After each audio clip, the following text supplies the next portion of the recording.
And you can say, aha, at last I see, I got the point. I've seen how all this makes sense.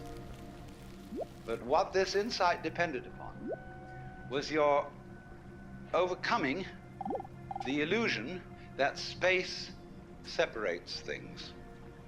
That is to say, the space, the interval between your body and mine. The interval created by birth at one end and death at the other. And then after somebody's death, then somebody else's birth. These are events with intervals between them.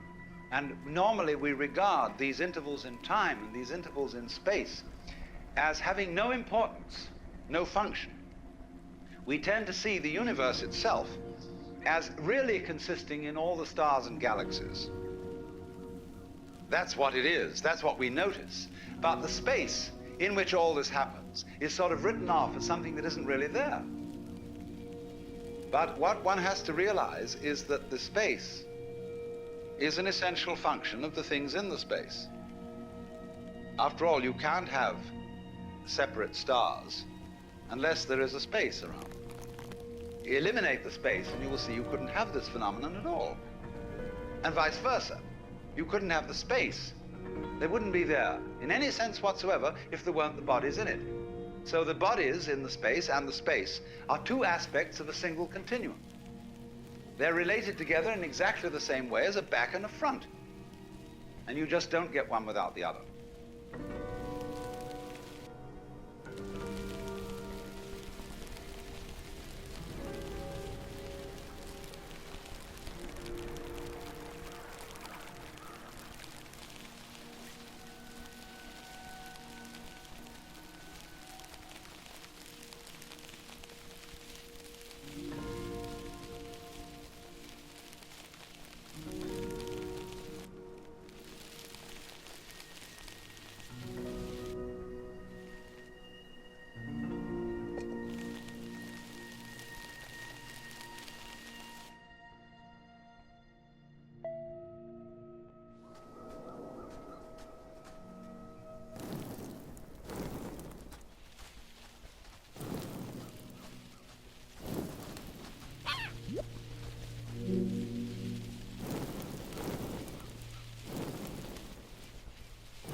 So the moment you see that intervals, that space is connective, you can understand at once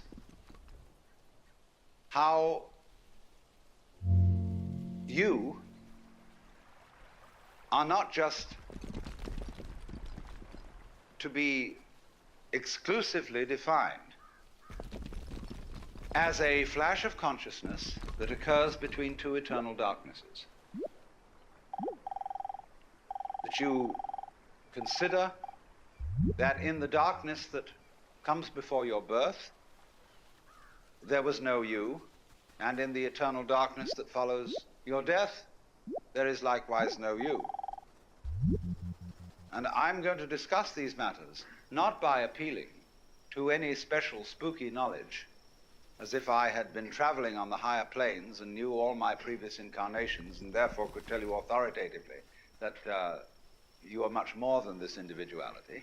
I'm going to do it on a basis of complete common sense, that everybody has access to the facts.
Life is a pattern of immense complexity.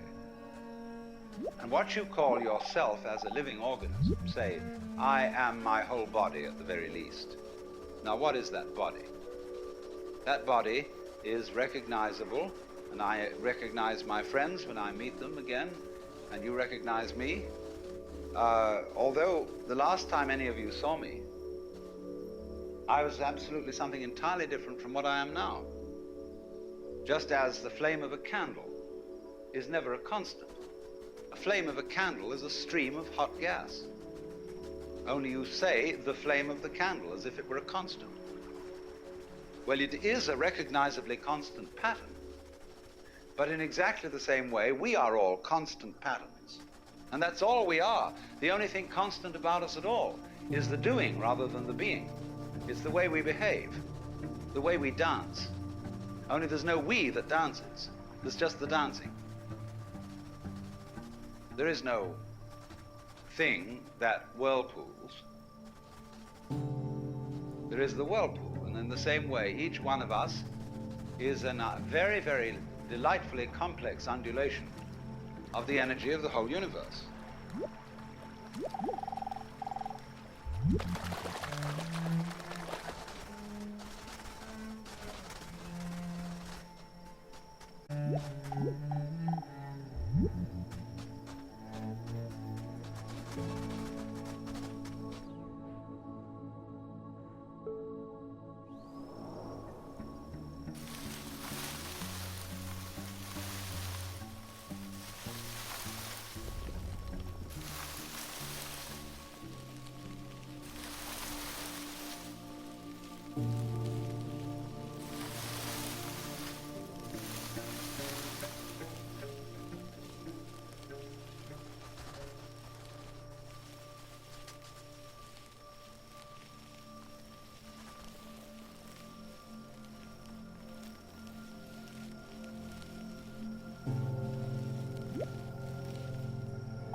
Because life is basically a game of hide and seek. Because life is pulsation. On and off. Here it is, and now it isn't. And by being this pulsation, we know it's there. Now, from those very tiny fast rhythms, which give us the impression of continuity, there are also in this universe immensely slow rhythms. And these are very difficult for us to keep track of. And they impress us and depress us as our own life and death, as our coming and going, which goes for what is to us such a slow pace that we can't possibly believe that it is really a rhythm. We think of it as our birth, as something quite unique that could never occur again, because we're so close to it, you see, and it's moving so slowly.